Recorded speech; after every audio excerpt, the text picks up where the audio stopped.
siap. Aku siap. Kami siap. Kami siap dan kami semangat. Kami siap. Kami siap. Kami siap.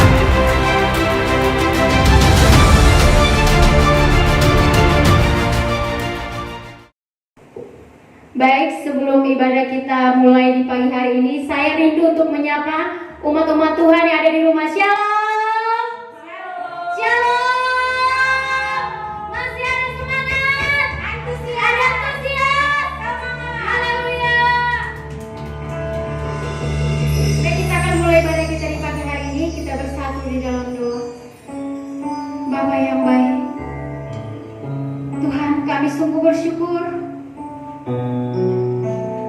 untuk segala kebaikan-Mu Tuhan bagi setiap kami. Kami sungguh bersyukur ya Yesus. Kami masih boleh menikmati segala kebaikan-Mu Tuhan. Engkau Bapa yang baik. Engkau sungguh baik Tuhan. Bahkan Engkau teramat baik Tuhan Yesus. Terima kasih Tuhan Yesus.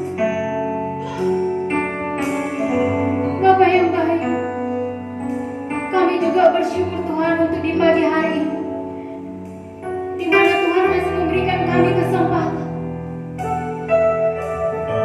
untuk boleh terus menikmati segala kebaikan-Mu dalam hidup kami Tuhan.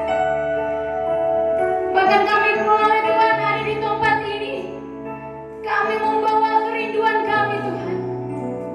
Kami membawa kerinduan kami Tuhan yang teramat dalam. Engkaulah kekuatan kami ya Tuhan Yesus. Engkaulah segalanya bagi kami Tuhan. Terima kasih ya Bapa yang baik. Terima kasih Tuhan. Kami tahu Bapa, walaupun begitu banyak Tuhan cobaan-cobaan dalam kehidupan kami, tapi kami tetap percaya Tuhan Yesus. Tuhan tidak pernah meninggalkan kami. Tuhan Yesus selalu bersama kami. Tuhan Yesus selalu menolong kami. Untuk itu Tuhan, kami ada di hadapan-Mu saat ini. Kami membawa kerinduan kami. Kami ingin merendahkan hati kami di bawah kaki-Mu ya Tuhan. Di mana sebentar lagi Tuhan, kami akan menaikkan penyembahan dan pujian kami di pagi hari ini Tuhan. Biarlah Tuhan Yesus penyembahan kami boleh menyenangkan hati Tuhan. Kami boleh Tuhan bersyukur dan selalu bersyukur. Sebab apa yang kami miliki, sebab apa yang kami dapat, itu semua bukan karena kuat jaga kami ya Tuhan, tapi itu semua datang daripada Tuhan Yesus. Tuhan Allah yang sungguh luar biasa. Sebab Engkaulah Raja kami, Engkaulah Allah kami ya Bapa. Engkau Raja di atas segala raja.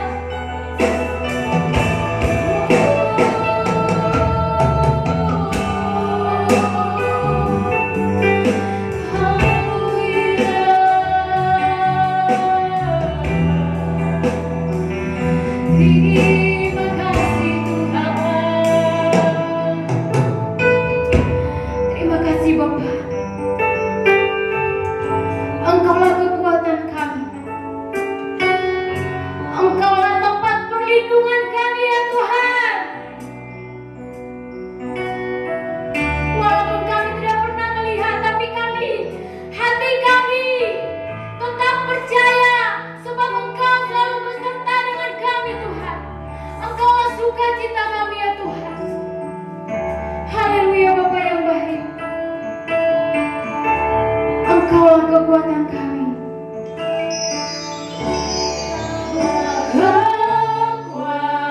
Kekuatanku, tempat perlindunganku. Walaupun badai menerpa Tuhan, saat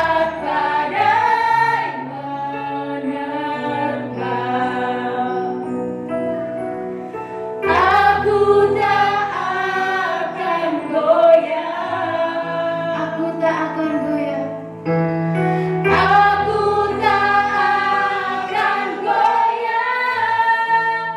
Sebab kau sertaku.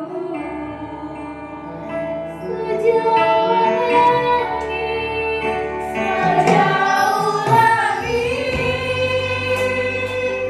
dari bumi, begitu besarnya kasih-Mu. Penuhi hati kami yang rindu menyembah-Mu ya Tuhan.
Inilah penyembahan kami ya Tuhan.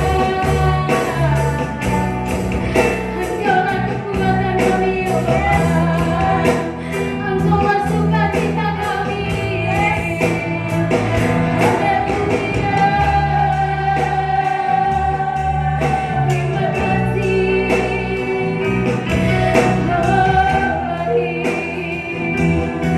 Hosana bagimu Tuhan. Terima kasih Bapa. Terima kasih Tuhan. Terima kasih Tuhan. Dengan apakah kami akan membalas segala kebaikan-Mu Tuhan. Inilah penyembahan kami Tuhan. Inilah penyembahan kami ini Tuhan, menyenangkan Engkau Tuhan. Inilah hati kami Tuhan. Inilah kerinduan kami Bapa.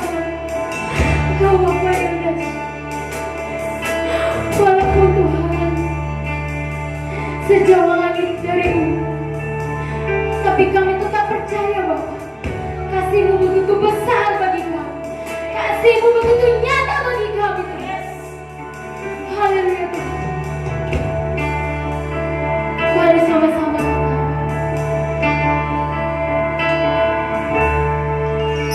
sejauh langit dari bumi. Yes Tuhan. Begitu besar kasih-Mu dari kami Tuhan. Engkau memenuhi setiap hati kami. Yang rindu menyastamu. Yesus, sejauh langit. Yes Tuhan. Dari bumi. Haleluya Tuhan. Begitu besarnya kasih-Mu.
Tuhan Yesus, terimalah penyembahan kami nih Tuhan. Kami percaya Tuhan, lewat penyembahan kami Tuhan, ada sukacita yang baru Tuhan.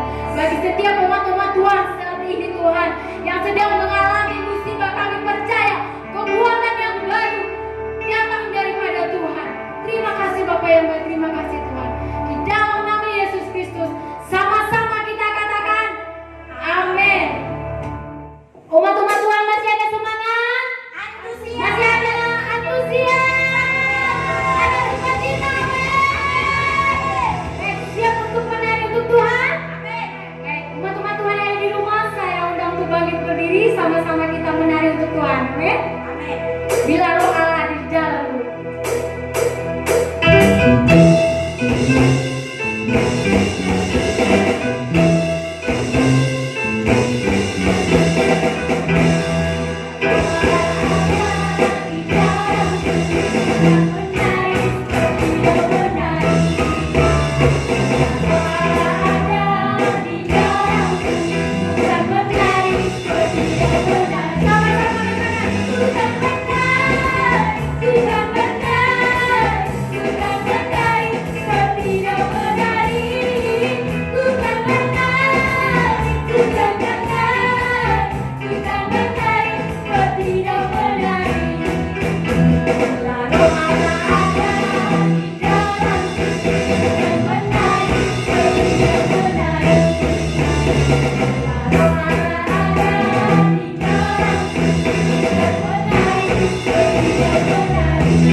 Baik, kita akan mendengarkan kebenaran firman Tuhan di pagi hari ini. Mari kita siapkan hati kita. Kita bersatu dalam doa. Terima kasih Bapa yang baik. Segala puji dan hormat hanyalah bagi-Mu Tuhan. Bapa yang baik, di mana juga Tuhan, sebentar lagi kami akan mendengarkan kebenaran dan firman-Mu Tuhan. Kiranya bila Tuhan firman-Mu ini boleh menjadi kekuatan dan rema dalam hidup kami Tuhan. Berkati kami Tuhan, umat-umat Tuhan yang ada di tempat ini, bahkan dimanapun saat ini Tuhan, umat-umat Tuhan yang mendengar firman-Mu ini Tuhan, bila Tuhan menjadi kekuatan dalam hidup kami Tuhan. Bapa yang baik, kami juga berdoa Tuhan untuk hamba-Mu yang akan menyampaikan kebenaran firman-Mu. Kiranya Tuhan Yesus lah yang memakai hamba-Mu Tuhan, hikmat marifat Engkau taruhkan atas hamba-Mu Tuhan. Bila Tuhan setiap firman yang disampaikan oleh hamba-Mu di pagi hari ini Tuhan, boleh menjadi kekuatan yang luar biasa bagi setiap kami Tuhan. Terima kasih Bapa yang baik, terima kasih Tuhan. Di dalam nama Yesus Kristus, haleluya, amin. Kita angkat lagu pujian. Tuhan, kami rindu Tuhan. Kami haus akan kebenaran firman-Mu Tuhan. Bila Tuhan pengurapan nyata bagi setiap kami Tuhan. Haleluya.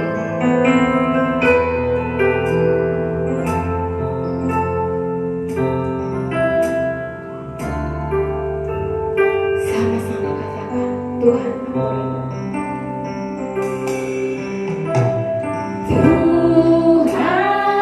aku rindu. Tuhan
Sungguh-sungguh Tuhan aku rindu. Tuhan aku rindu. Tuhan kami siap. Tuhan aku siap. Penuhi kami ya Bapa. Penuhi aku dengan roh-Mu. Ku rindu lewat-Mu. Katakan ku rindukan. Ku rindukan Kau hadir di sini saat ini, Tuhan.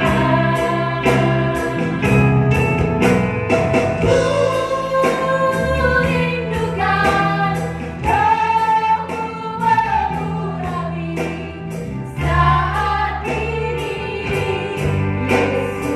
Katakanlah sungguh-sungguh kami merindukan Engkau. Ku rindukan Kau hadir di sini saat ini,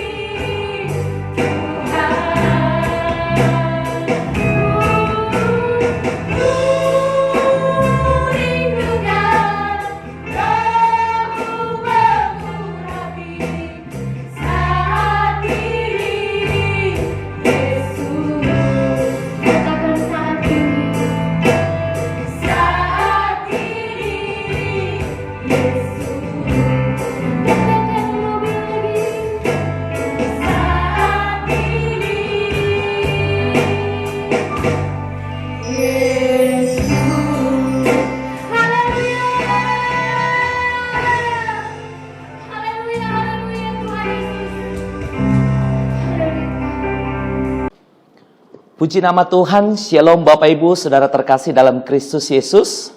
Senang bisa bertemu kembali dengan Bapak Ibu, sekalipun kita ada di rumah atau di mana saja Bapak Ibu sedang menyaksikan ibadah kita pada pagi hari ini. Saya percaya semua kita dalam sukacita, semua kita ada semangat untuk kita boleh mendengarkan firman Tuhan hari ini. Baik Bapak Ibu, kita akan mendengarkan firman Tuhan. Mari tundukkan hati kita di hadapan Tuhan. Kita akan bersatu di dalam doa. Segala pujian, hormat, pengagungan kami hanya persembahkan kepada Tuhan, Allah kami yang luar biasa, yang menyertai kami dari awal sampai hari ini Tuhan. Terima kasih buat kasih setia Tuhan yang kami boleh rasakan. Kami percaya bahwa semuanya itu Tuhan adalah seturut dengan kehendak Tuhan. Kami bersyukur kalau hari ini kami boleh ada di rumah kami masing-masing bersama dengan keluarga untuk kami boleh beribadah, mendengarkan firman Tuhan. Kami percaya Roh Kudus akan memberikan kami pengertian supaya kami boleh tetap berpegang teguh, supaya kami boleh terus fokus kepada Tuhan. Itulah yang kami rindukan. Terima kasih Tuhan, biarlah Roh Kudus-Mu memberikan kami pengertian pribadi lepas pribadi. Hanya di dalam nama Tuhan Yesus kami siap mendengarkan firman Tuhan. Haleluya. Sama-sama kita katakan amin. Oke, baik Bapak Ibu yang dikasih Tuhan, firman Tuhan pada pagi hari ini bertemakan makna kenaikan Yesus Kristus bagi orang percaya. Seperti yang kita ketahui bahwa di dalam minggu ini, di bulan Mei, yaitu di mana kita baru saja merayakan tentang hari kenaikan Yesus Kristus ke sorga, Bapak Ibu dikasih Tuhan. Jadi hari ini firman Tuhan yang akan saya bawakan itu bertemakan makna kenaikan Yesus Kristus bagi orang percaya. Kita akan baca firman Tuhan dari kisah para rasul, pasal yang pertama, ayatnya yang ke-9 sampai dengan yang ke-11. Kita akan baca bersama-sama, kita mulai dari ayat 9. 3, 2, 1, ya. Sesudah ia mengatakan demikian, terangkatlah, garis bawahi terangkatlah, ia disaksikan oleh mereka dan awan, garis bawahi kata awan, menutupnya dari pandangan mereka. Ayat yang ke-10, ketika mereka sedang menatap ke langit, kata langit garis bawahi, waktu ia naik, kata naik garis bawahi, tiba-tiba berdirilah 2 orang yang berpakaian putih dekat mereka. dan berkata kepada mereka, "Hai orang-orang Galilea, mengapakah kamu berdiri melihat ke langit?" Kata langit garis bawah kembali. Yesus ini yang terangkat ke sorga, kata sorga garis bawahi, meninggalkan kamu, akan datang kembali dengan cara yang sama seperti kamu melihat dia naik ke sorga. Kata ke sorga garis bawahi, Bapak yang dikasih Tuhan. Jadi dari kisah para rasul ini, yaitu pasal pertama ayat yang ke-9 sampai dengan 11, kita menemukan satu rangkaian kata, ya. Kalau kita rangkai dari ayat 9 sampai dengan ayat 11, di sana ada kata terangkat, langit, naik ke sorga. Jadi kita simpulkan, kita ambil satu kesimpulan dari ayat yang ke-9 sampai dengan yang ke-11 ini, terangkat naik ke sorga. Bapak Ibu dikasih Tuhan, bahwa peristiwa kenaikan Yesus Kristus ke sorga ini di dalam Alkitab kita, ya tidak banyak kita temukan tentang kisah atau peristiwa yang menceritakan tentang kisah kenaikan Yesus. Nah, kalau kita lihat di Injil Markus itu memberitakan bahwa terangkatlah ia naik ke sorga. Injil Markus menceritakan tentang kenaikan Yesus Kristus ke sorga. Tetapi di dalam Injil Lukas itu tidak menyatakan. Tetapi di Injil pertama dari Lukas ini tidak begitu detail tentang menceritakan tentang kenaikan Yesus Kristus. Tetapi di dalam Injilnya yang kedua, yaitu di Kisah Para Rasul, itu jelas sekali bagaimana Lukas mencatat, bagaimana Lukas melihat fakta bahwa peristiwa kenaikan Yesus Kristus itu benar-benar terjadi. Bahwa peristiwa kenaikan Yesus Kristus itu sungguh nyata di tengah-tengah dunia ini. Jadi Bapak Ibu dikasih Tuhan, kita tahu kalau Lukas ini adalah dengan latar belakangnya seorang dokter, ya. Kita tahu bahwa seorang dokter itu pasti menggunakan logika atau menggunakan otaknya, atau hitungannya atau matematisnya itu pasti kuat gitu ya. Analisa atau penelitiannya itu pasti lebih detail. Itulah latar belakang dari Lukas yang menuliskan Injil Lukas dan juga Kisah Para Rasul ini. Nah, Lukas kita tahu adalah dipercaya, yaitu ditulis oleh Lukas.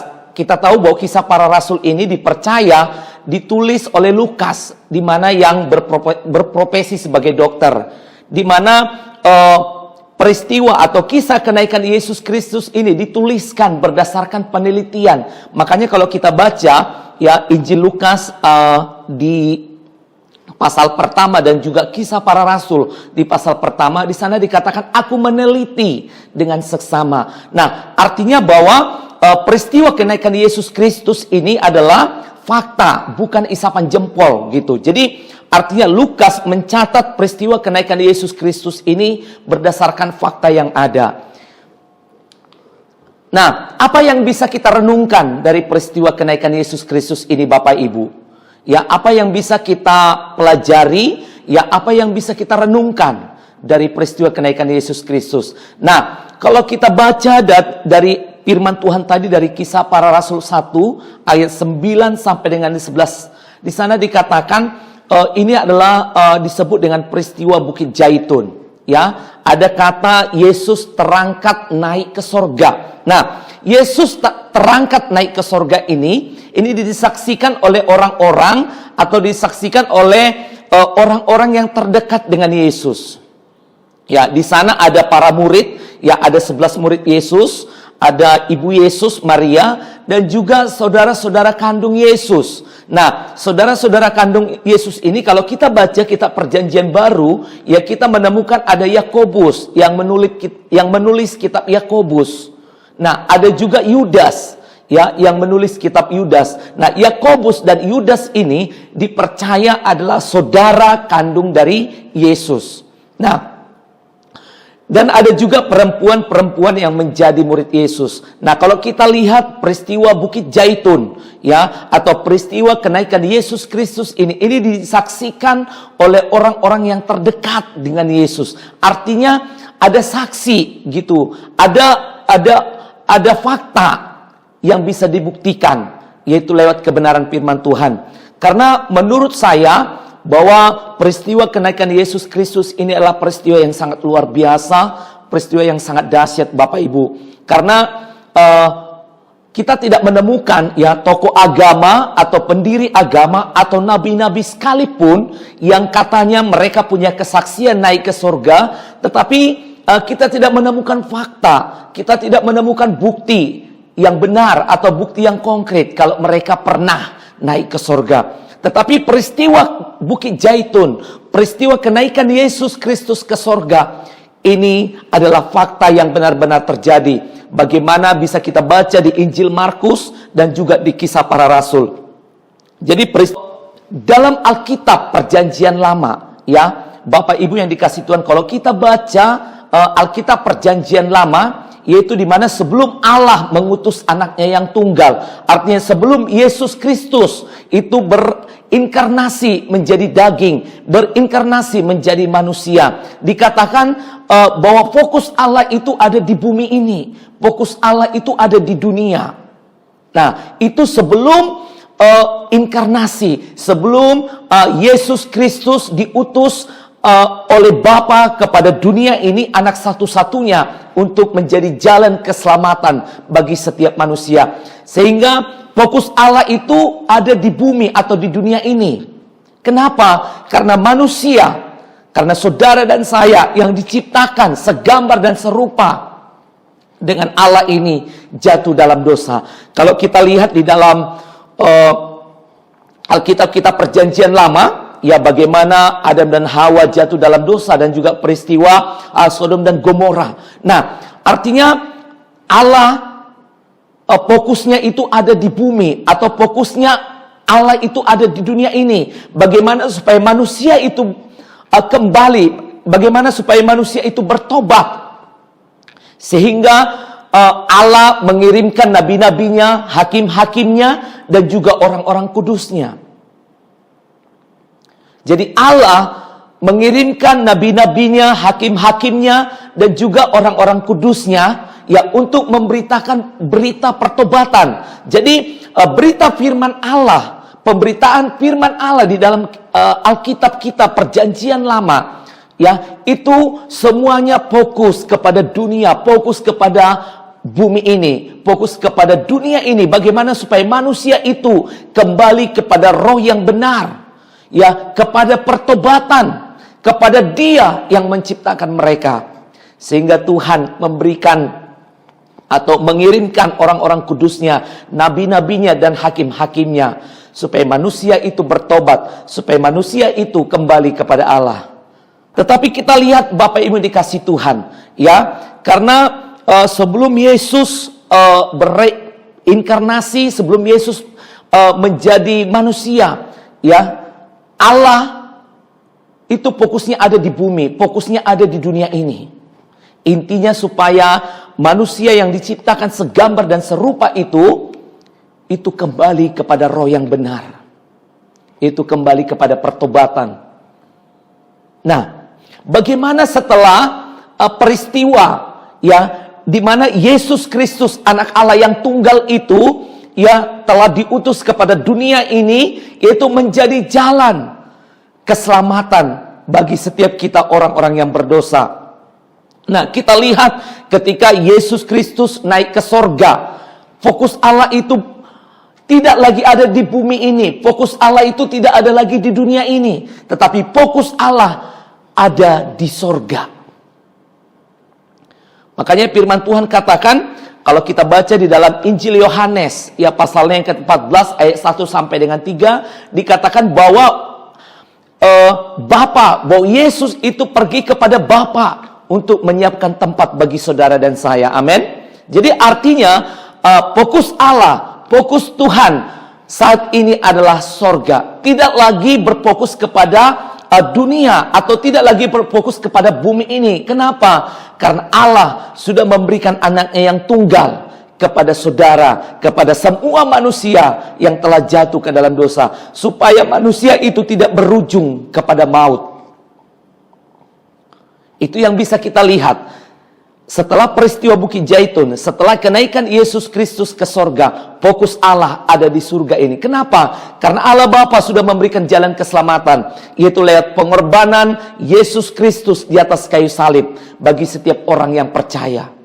Nah, kita lihat Bapak Ibu fokus murid, ya, bagaimana para murid selama 3,5 tahun mereka mengikut Yesus.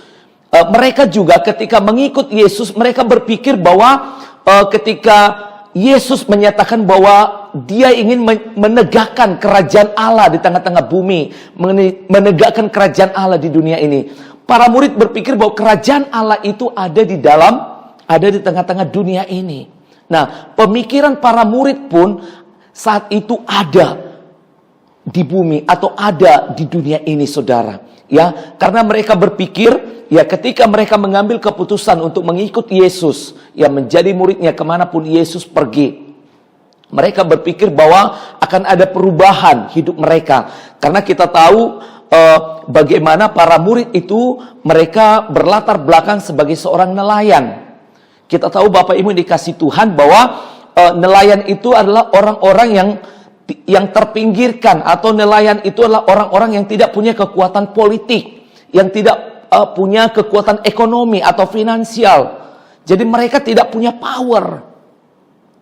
Sehingga mereka berpikir ketika mereka ikut Yesus itu akan mengubah hidup mereka, yaitu mereka akan diberkati, mereka mungkin bisa berubah hidupnya. Sehingga fokus mereka saat itu masih ada, yaitu di dunia ini. Tetapi yang menarik Bapak Ibu yang dikasih Tuhan, yang sangat luar biasa, ketika para murid menyaksikan kenaikan Yesus Kristus, yaitu di Bukit Zaitun, fokus mereka itu berubah 180 derajat. Fokus para murid juga berubah.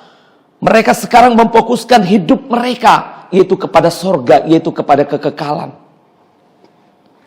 Kalau kita membaca 1 Petrus 1 ayat 4, bagaimana Petrus, ya, ketika dia menjadi saksi hidup, ketika Petrus dan para murid yang lain itu menjadi saksi hidup kenaikan Yesus Kristus. Coba kita baca dulu 1 Petrus 1 ayat 4. Untuk menerima suatu bagian yang tidak dapat binasa, yang tidak dapat cemar, dan yang tidak dapat layu, yang tersimpan di sorga bagi kamu. Jadi Petrus setelah menjadi saksi kenaikan Yesus Kristus ke sorga, tadi fokus hidupnya itu, orientasi hidupnya itu berubah 180 derajat berubah. Sehingga Petrus mengatakan untuk menerima suatu bagian yang tidak dapat binasa. Petrus sadar bahwa dia memberikan hidupnya sungguh-sungguh kepada Tuhan untuk mengejar yang tidak dapat binasa, yang tidak dapat cemar, dan yang tidak dapat layu. Nah, kita tahu Bapak Ibu yang dikasih Tuhan, ya, bagaimana Petrus ini setelah Yesus Kristus naik ke sorga, ya, bagaimana pelayanan Petrus. Petrus ini ada melayani, pergi ke Roma untuk memberitakan Injil, untuk memberitakan firman Tuhan. Dan kita tahu bahwa hidup daripada Petrus ini, dia menjadi mati martir, ya, oleh karena Injil. Ya, kita tahu kalau kita baca tentang kesaksian gereja, ya, bagaimana ketika Petrus itu ada di Roma, ya, bagaimana ketika dia di sana memberitakan Injil di Roma, ya, bagaimana juga Kaisar Romawi berusaha untuk menangkap Petrus. Bahkan orang-orang Yahudi ingin membunuh Petrus. Tetapi murid-murid Petrus dan Petrus itu dapat melarikan diri. Tetapi karena Petrus sadar bahwa yang dia kejar, karena dia tahu untuk menerima suatu bagian yang tidak dapat binasa, akhirnya dia kembali ke Roma. Kenapa dia kembali ke Roma? Dia sadar bahwa pekerjaan Tuhan, bahwa pekerjaan untuk Tuhan di Roma itu belum selesai. Sehingga dia dengan giat, ya, untuk memberitakan firman Tuhan di sana. Nah, yang kedua Bapak Ibu yang dikasih Tuhan, yang bisa kita pelajari, yaitu dari Rasul Kristus, dari Rasul Tuhan setelah kenaikan Yesus Kristus. Coba kita baca Kolose 3 ayat 1 sampai dengan 2. Ya, bagaimana kesaksian Paulus.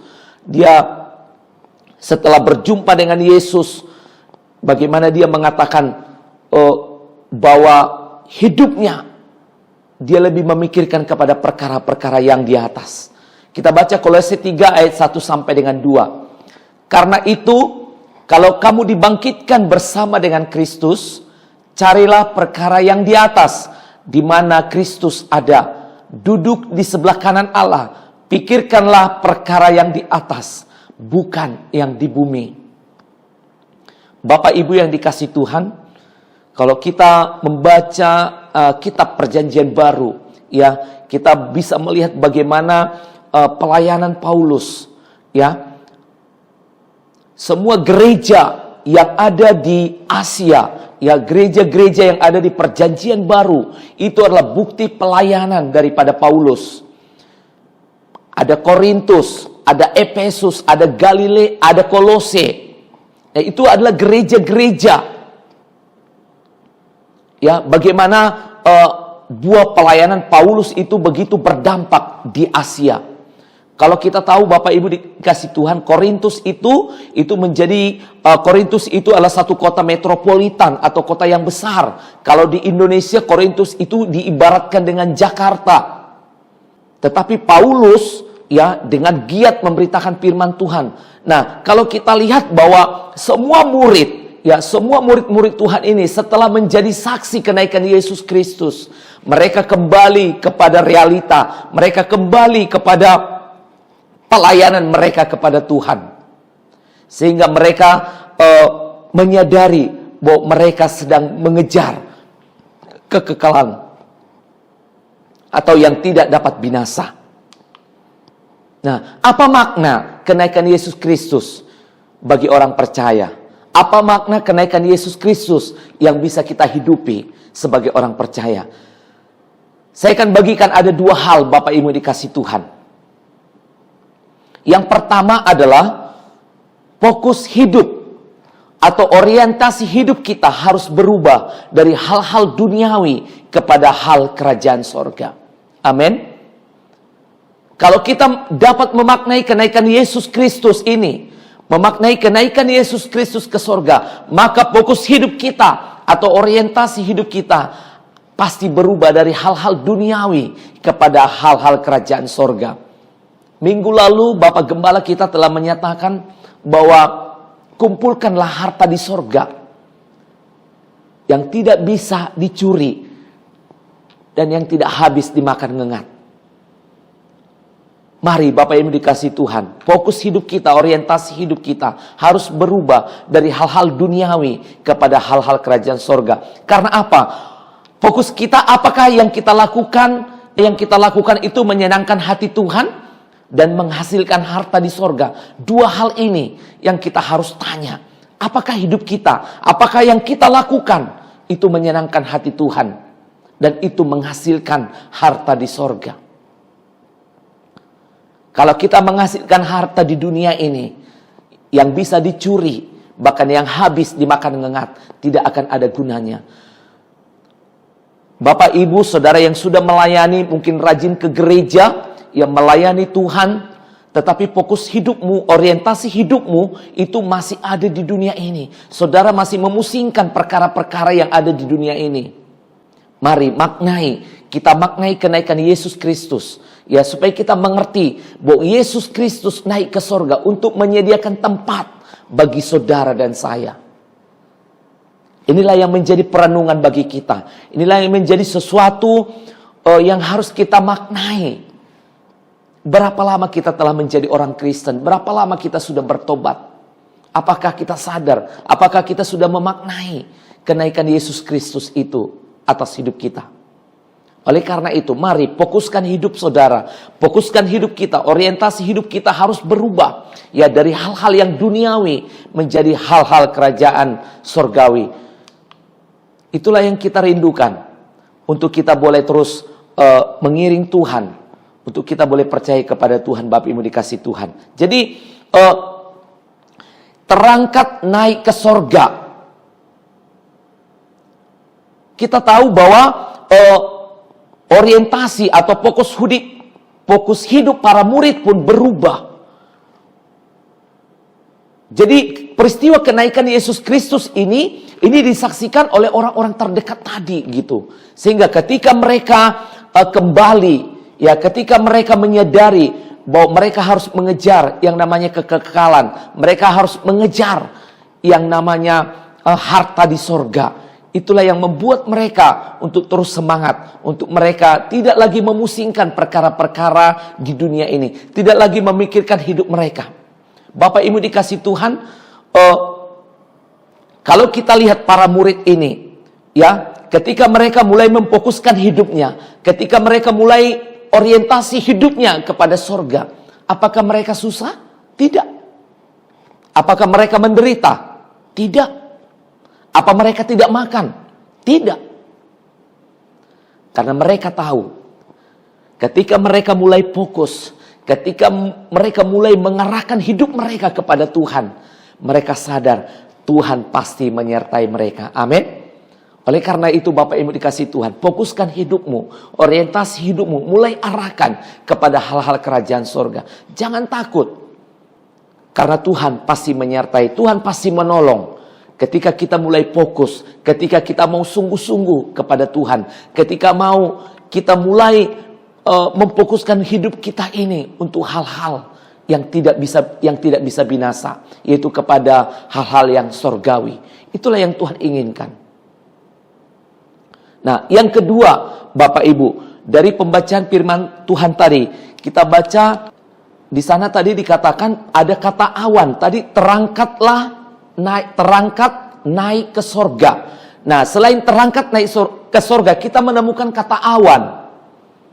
Nah, kalau kita lihat ya, kalau kita bayangkan Bapak Ibu, peristiwa Bukit Zaitun ini ketika para murid berkumpul, mereka melihat ke langit. Ya, mereka melihat ke langit sampai awan menutupi penglihatan mereka.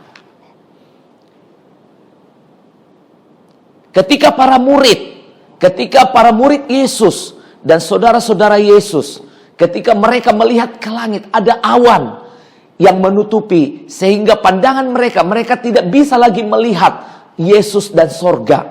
Karena peristiwa Bukit Zaitun ini adalah bagaimana para murid menyaksikan langsung bagaimana Yesus naik ke sorga.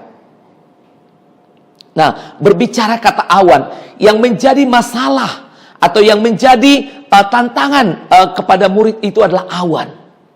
Ada awan yang menutupi, sehingga membuat mereka tidak fokus, sehingga itu yang mengalihkan pemandangan mereka, mengalihkan pandangan mereka kepada Tuhan. Tapi kita lihat di ayat 10-nya, ketika mereka sedang menatap ke langit, waktu ia naik itu, tiba-tiba berdirilah dua orang yang berpakaian putih dekat mereka dan berkata kepada mereka, "Hai orang-orang Galilea, mengapakah kamu berdiri melihat ke langit? Yesus ini yang terangkat ke sorga, meninggalkan kamu, akan datang kembali dengan cara yang sama seperti kamu melihat dia naik ke sorga." Nah, di sana ada kata awan. Awan itu menutupi pemandangan para murid, sehingga mereka tidak bisa melihat lagi Yesus dan sorga. Nah, ketika mereka mulai, bayangkan saudara, ya, mereka mungkin karena ada awan, mereka mulai gusar atau mereka mulai, aduh, kok ada awan sih, kok nggak kelihatan gitu. Tetapi kita lihat tiba-tiba berdirilah dua orang yang berpakaian putih dekat mereka, sehingga malaikat ini, ya, datang kepada para murid dan mengatakan kepada murid bahwa mereka jangan lagi menatap ke langit gitu, supaya para murid itu tidak lagi melihat ke langit, tetapi supaya para murid itu kembali kepada kehidupan mereka, kembali kepada pelayanan mereka. Sehingga dengan kehadiran dua malaikat ini membuat para murid mengingat kembali akan firman Allah, mengingat kembali akan tugas yang diberikan oleh Tuhan, akan sesuatu, ya, janji Tuhan, yaitu kalau kita baca Kisah Para Rasul 1 ayat 4 dan 5, Perintah Tuhan adalah supaya mereka tetap menetap di Yerusalem, supaya mereka tinggal di Yerusalem sampai Roh Kudus turun kepada mereka. Nah, apa yang bisa kita maknai Bapak Ibu yang dikasih Tuhan? Ketika ada awan ini berbicara tentang masalah, awan berbicara tentang pergumulan, awan berbicara tentang sakit penyakit, awan itu berbicara tentang tantangan hidup. Apa yang saudara alami? Semua kita pasti punya masalah, tapi bagaimana kita untuk menyikapi masalah tersebut? Hingga ketika para murid menyadari, ya, dengan kehadiran kedua malaikat itu membuat para murid untuk mengingat kepada firman Allah, untuk mereka mengingat kepada perintah Tuhan, untuk tetap tinggal di Yerusalem sampai Roh Kudus turun atas mereka. Nah, satu hal yang bisa kita ambil adalah ketika ada masalah, ya, karena Tuhan tahu ketika ada masalah itu akan membuat manusia itu guncang. Oleh karena itu Yesus selalu memberikan jalan keluar. Jalan keluarnya apa saudara? Tadi kita lihat, ya, ketika mereka sedang menatap ke langit waktu ia naik itu, tiba-tiba berdiri ada dua orang yang berpakaian putih dekat mereka dan berkata kepada mereka, "Hai orang-orang Galilea, mengapakah kamu berdiri melihat ke langit? Yesus ini yang terangkat ke sorga meninggalkan kamu akan datang kembali dengan cara yang sama seperti kamu melihat dia naik ke sorga." Inilah jalan keluar yang diberikan oleh Tuhan. Inilah jalan keluar supaya para murid kembali menyadari, supaya mereka untuk tetap tinggal di Yerusalem sampai nanti Roh Kudus, sehingga mereka akan mampu, sehingga mereka akan berjalan untuk memberitakan firman Tuhan. Bapak Ibu yang dikasih Tuhan, kalau kita renungkan dari firman Tuhan ini, artinya kalau kita lihat bahwa peristiwa kenaikan Yesus Kristus dan kedatangan Yesus Kristus kembali, ada dua frame. Satu tentang ketika Yesus naik dan ketika Yesus datang kembali. Itu kedatangannya akan sama. Dan di tengah-tengahnya ini ada awan. Di tengah-tengahnya ada masalah. Nah, satu hal yang bisa kita ambil adalah bahwa mulai dari kita, fokus kita kepada Allah, fokus kita kepada surga, itu harus tetap sampai nanti Yesus datang kembali. Sekalipun ada masalah, sekalipun ada awan yang menghalangi, tetap fokus, tetap setia untuk mengiring Tuhan. Amin. Jadi itu hal yang kedua yang bisa kita maknai dari kenaikan Yesus Kristus. Yang pertama adalah fokus, orientasi hidup kita, fokus hidup kita adalah kepada sorga, kepada Tuhan. Nah, setelah kita fokus kepada Tuhan, setelah kita orientasi hidup kita kepada sorga, ada awan, ada masalah. Fokus kepada masalah itu. Masalah itu terjadi disebabkan oleh dua hal. Ya, yang pertama, masalah itu ada karena Tuhan ingin kita lebih dewasa, supaya kita semakin dewasa di dalam Tuhan. Tetapi ada juga masalah itu yang dibuat, yang disebabkan oleh diri kita sendiri, oleh kedegilan hati kita, oleh kebebalan hati kita. Jadi jangan kita bilang bahwa masalah yang kita alami oleh karena kebodohan kita atau oleh karena kebebalan hati kita, kita bilang masalah itu datangnya dari Tuhan karena saya fokus kepada Tuhan. Saya percaya bahwa orang yang sudah mulai fokus mengarahkan hidupnya kepada Tuhan, ketika ada masalah, ketika ada pergumulan, ketika datang tantangan, dia akan melihat bahwa di dalam tantangan tersebut, bahwa di dalam masalah tersebut, Tuhan sedang membentuk dia. Tuhan sedang membentuk menjadi sesuatu yang luar biasa, sehingga akan dihasilkan iman yang tangguh. Bagaimana dengan kondisi kita hari ini? Dengan melihat situasi, dengan melihat apa yang terjadi atas negeri kita, atas bangsa kita. Ya, dunia krisis, dunia atau krisis ekonomi yang sudah mulai melanda dunia ini. Apa yang menjadi fokus kita hari-hari ini? Apakah kita tetap fokus kepada Tuhan? Apakah hidup kita ini tetap fokus kepada surga? Saya percaya orang yang sudah mulai memfokuskan hidupnya kepada Tuhan, tidak akan ada ketakutan, tidak akan ada keraguan, tidak akan ada kecemasan. Karena dia tahu bahwa Allah tidak pernah meninggalkan dia. Amin. Karena dia tahu bahwa Allah menyertai dia. Susah Pak, susahnya bersama Tuhan.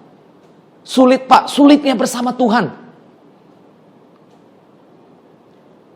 Jadi kita mari Bapak Ibu dikasih Tuhan. Mulai arahkan, mulai fokuskan hidup kita, orientasi hidup kita kepada sorga, kepada Tuhan. Yang kedua, jangan lihat masalah. Ya, masalah itu akan tetap ada. Tetapi bagaimana saudara untuk bisa memaknai masalah itu menjadi satu kekuatan di dalam hidupmu, di dalam imanmu. Sehingga engkau tangguh. Sehingga saudara dan saya itu menjadi pribadi-pribadi yang kuat. Kalau kita lihat kesaksian atau kisah hidup para murid, hidup mereka, harta atau mereka hidup dengan kekayaan. Kita lihat Bapak Ibu dikasih Tuhan, Petrus, ya, matinya itu mati martir. Dia disalib. Kita tahu bahwa hukum salib itu adalah menggambarkan tentang terkutuk. Kita lihat juga bagaimana rasul-rasul yang lain. Rasul Yohanes dikatakan, sejarah gereja mengatakan bahwa matinya itu digoreng di dalam minyak yang panas. Tetapi satu hal yang bisa kita pelajari, sekalipun mereka mengalami itu, mereka tahu mereka sedang mengejar yang namanya kekekalan atau yang tidak dapat binasa. Oleh karena itu mari kita harus sadar sebagai umat pilihan Tuhan, sebagai umat yang telah ditebus oleh darah yang sangat mahal. Mari mulai fokuskan, mulai arahkan hidup kita kepada Tuhan. Oleh karena itu Bapak Ibu dikasih Tuhan, ya kalau kita melihat, ya Paulus, tadi kita baca, dikatakan bahwa pikirkanlah perkara-perkara yang ada di atas, perkara-perkara sorga.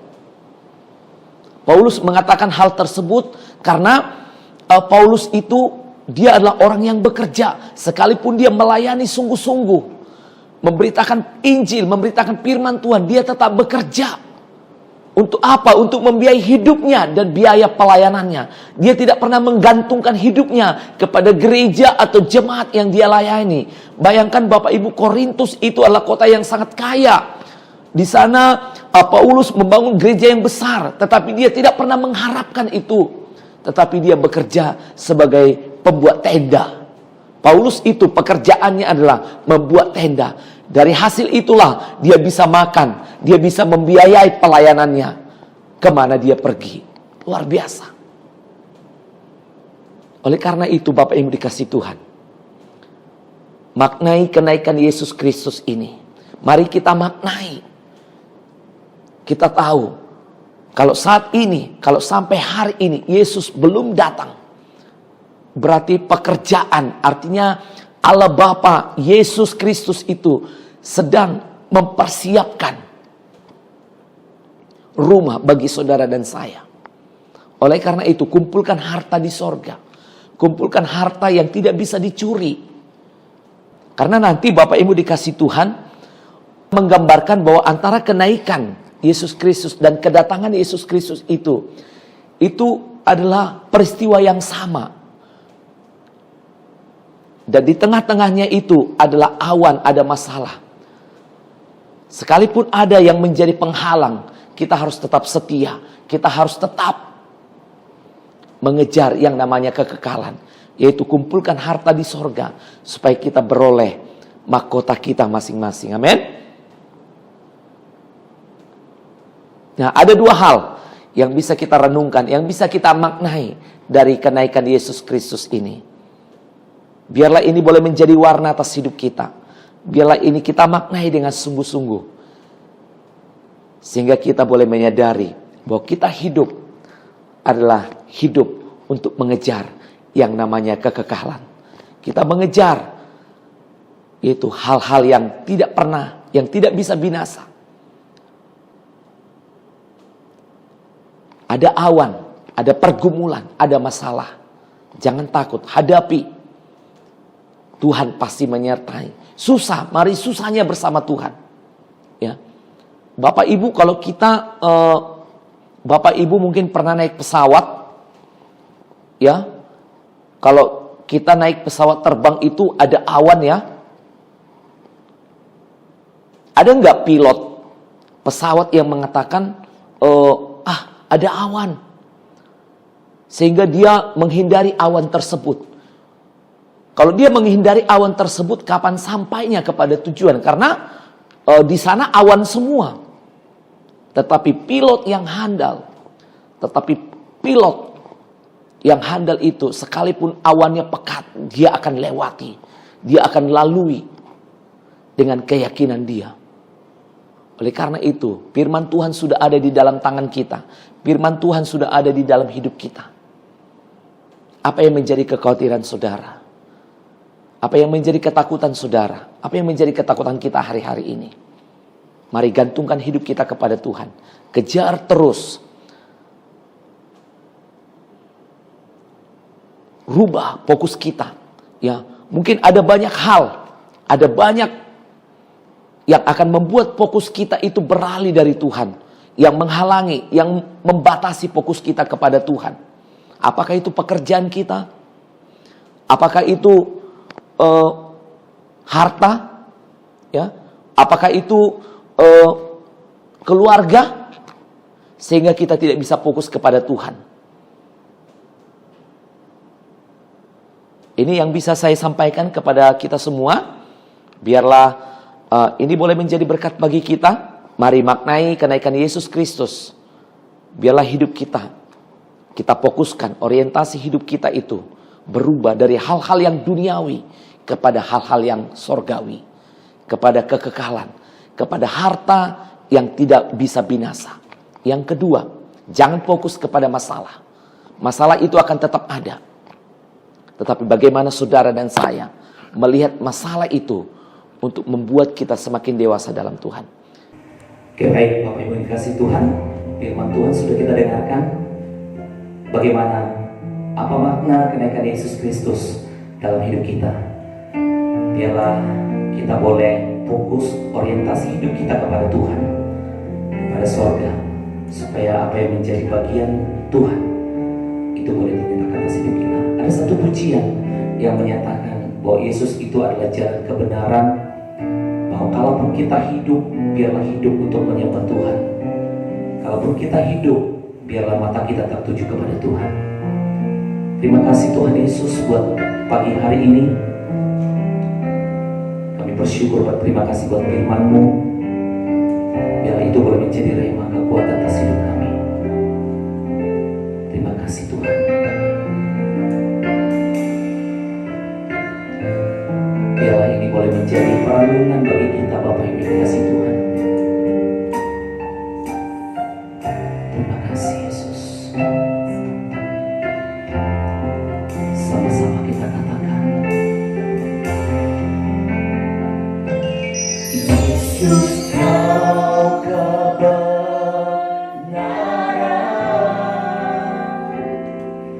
yang menyelamatkanku.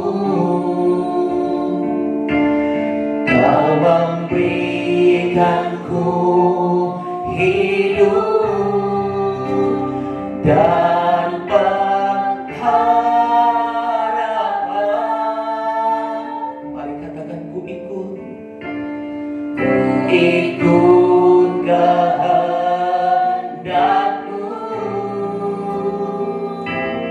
Ku perlu anugerah-Mu. Ku nyatakan janjiku kepada. Mari sama-sama angkat kedua tangan kita, katakan, kalau ku hidup, kalau ku hidup bagimu, hatiku tetap menyembah-Mu. Dunia tak bisa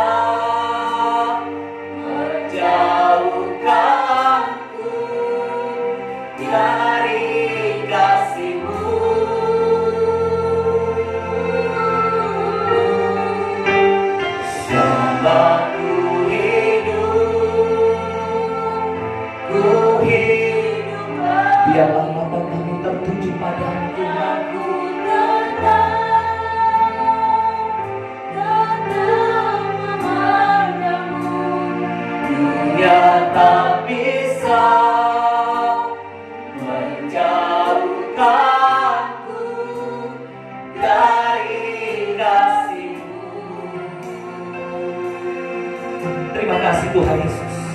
Sekali lagi kami mau Yesus kau jalan kebenaran. Haleluya.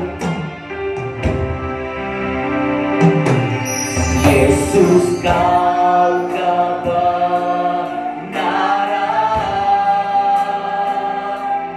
yang menyelamatkanku, memberikanku hidup dan pengharapan.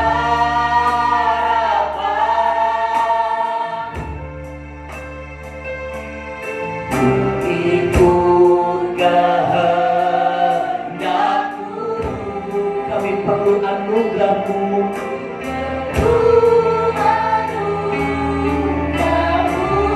Amin Tuhan. Nyatakan janji-Mu kepadamu.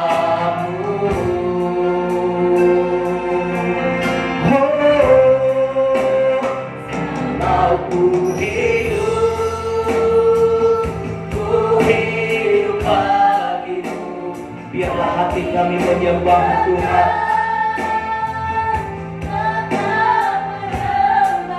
Dunia tidak akan bisa untuk menjauhkan kami dari Roh-Mu.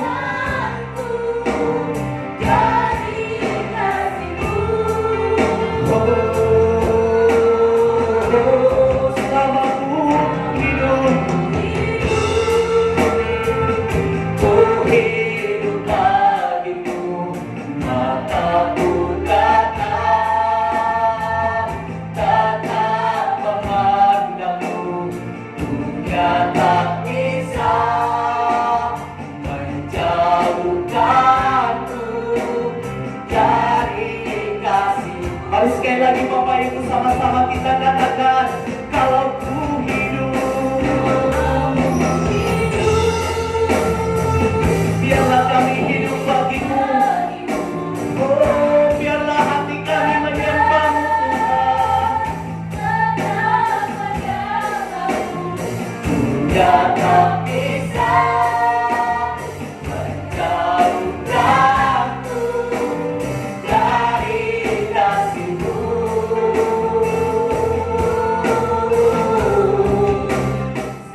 Aku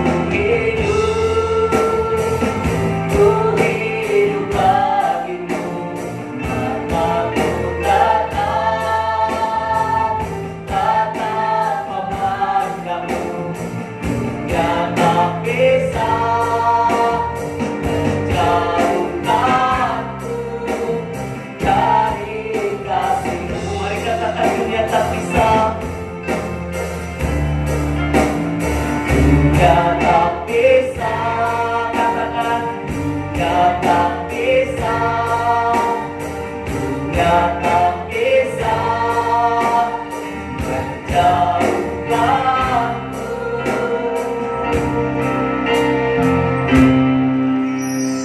dari kasih-Mu. Kita berikan sorak-sorai bagi Allah kita. Haleluya. Mari kita berdoa.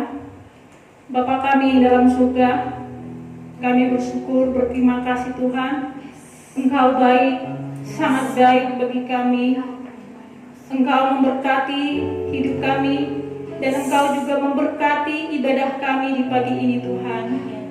Roh Kudus-Mu hadir mengurapi setiap kami.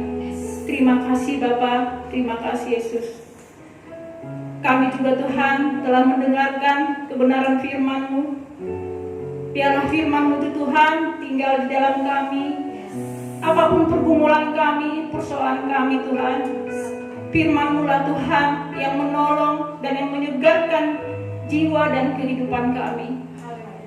Kami juga berdoa Tuhan untuk yang membawa kebenaran firman-Mu. Engkau berkati pekerjaan dan juga pelayanannya Tuhan. Tuhan Yesus, kami juga berdoa untuk gembala sidang kami, Bapak Robensius Marmata. Bapak, Engkau berkati setiap pekerjaan dan pelayanannya. Engkau berikan kesehatan dan pengurapan-Mu terus mengalir atas hamba-Mu ini, Tuhan. Engkau berkati istri dan anak-anaknya.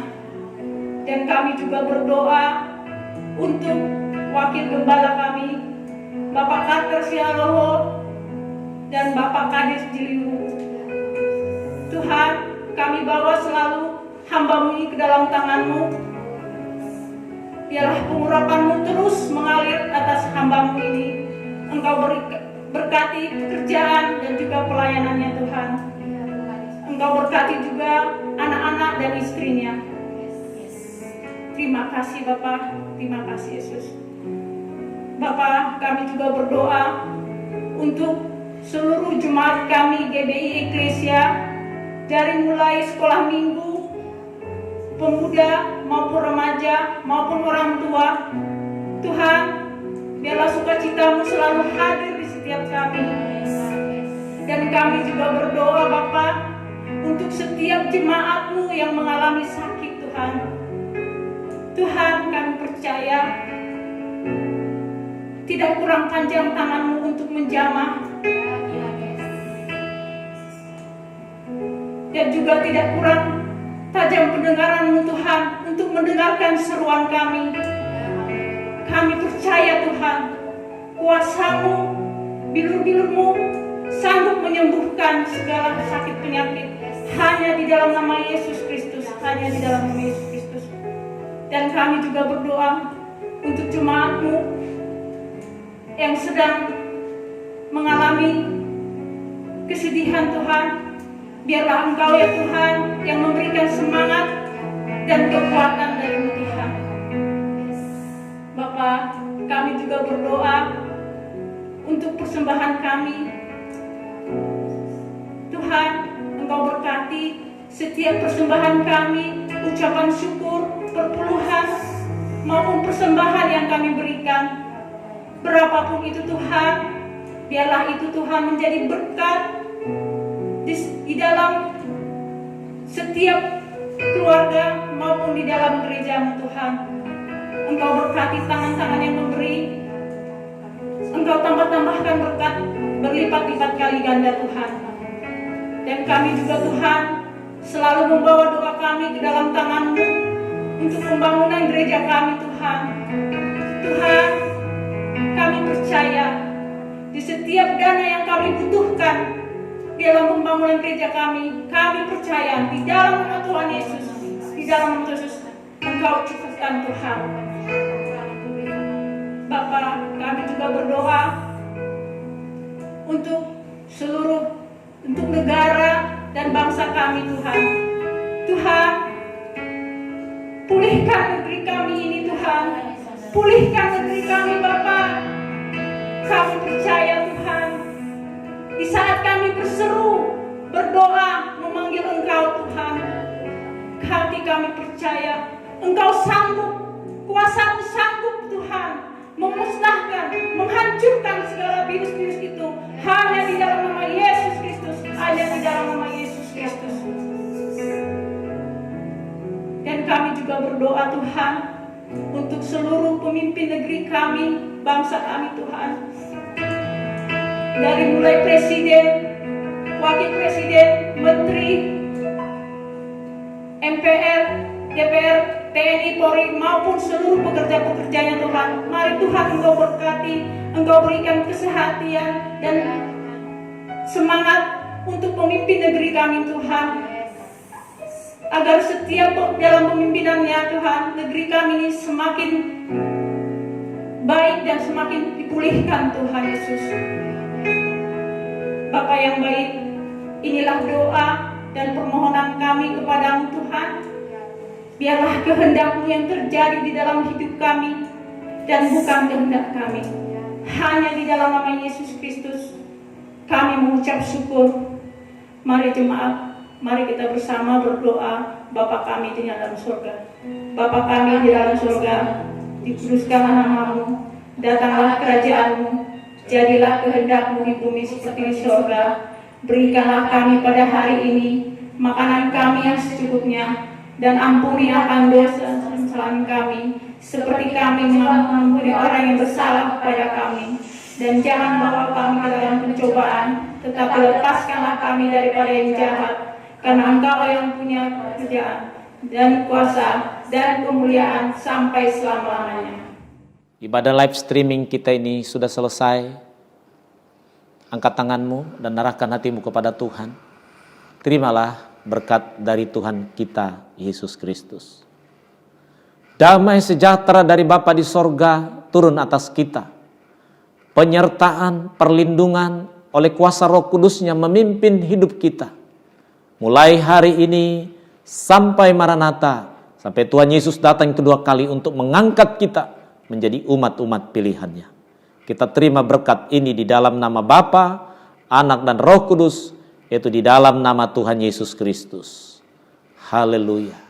Terima kasih Yesusku, terima kasih Yesusku, puji syukur hanya bagi Tuhanku.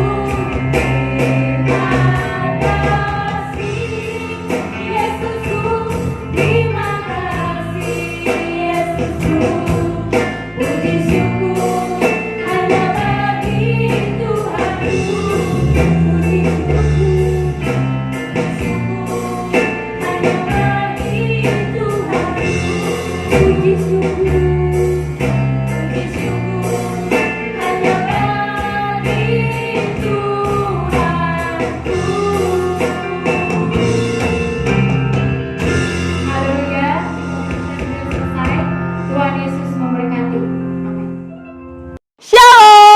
Shalom Bapak Ibu, shalom anak-anak muda, shalom anak-anak remaja, dan shalom anak-anak sekolah minggu.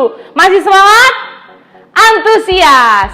Oke, baik. Untuk pengumuman kita yang pertama adalah kita akan tetap terus ibadah online di rumah masing-masing. Tapi ingat, jangan sampai kehilangan sukacita ya. Kita harus tetap semangat. Apapun yang kita lakukan, apapun yang kita alami sekarang, kita harus tetap semangat di dalam Tuhan Yesus. Dan untuk pengumuman yang kedua, untuk saat-saat seperti ini sedang ada virus di mana-mana, mari sama-sama kita berdoa setiap jam 9 malam di rumah masing-masing. Untuk Bapak Ibu, mari ajak anak-anak, mari Bapak Ibu semua kita berdoa untuk orang-orang yang terdepan dalam menangani virus corona ini. Untuk para dokter, untuk para relawan, untuk para suster, dan untuk pemerintah. Supaya kedepannya keadaan Indonesia menjadi lebih baik lagi. Yang selanjutnya adalah jikalau Bapak Ibu ingin menyampaikan persembahan persepuluhan, ucapan syukur, Bapak Ibu bisa mentransfer ke rekening GBI Eklesia yang ada di bawah ini. Tetap sukacita ya, dan tetap terus untuk memberi yang terbaik untuk Eklesia.